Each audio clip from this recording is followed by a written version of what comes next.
My name is Mindy Ward, and I'm a PGY2 at Sarasota Memorial Hospital, Florida State University Internal Medicine Program.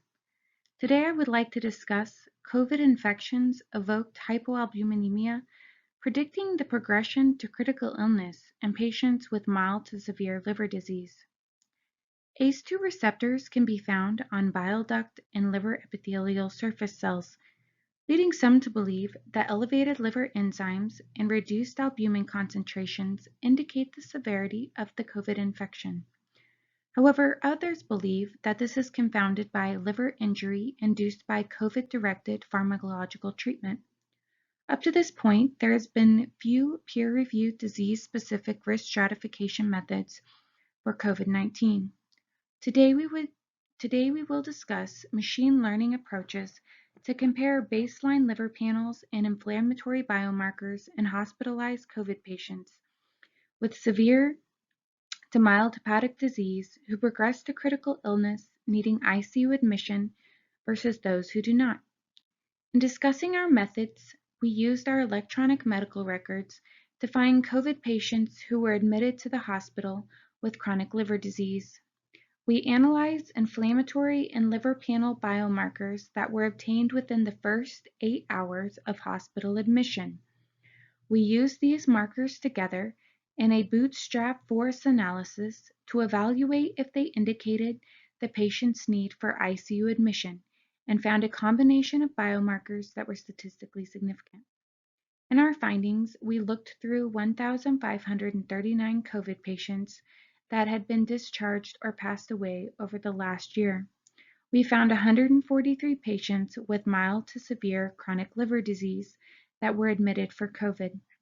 In Table 1, you will see the demographics, anthropometrics, and comorbidities of patients who did and did not progress to critical illness needing ICU admission.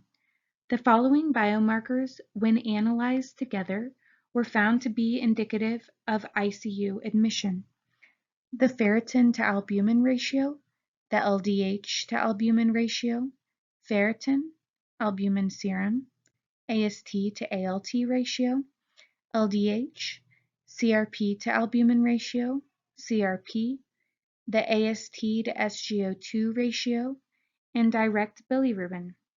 When all of these are used together, they have a highly predictive indicator of if a patient will progress on to need the ICU.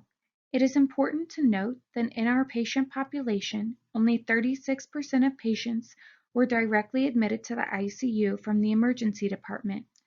64% of patients were not admitted to the ICU until later on in their stay.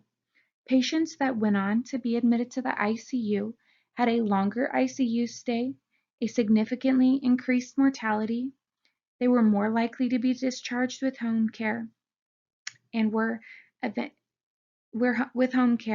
and some even eventually needed hospice. To conclude our discussion, while we acknowledge this is a single center report, we debut a machine learning findings for an entire liver disease cohort.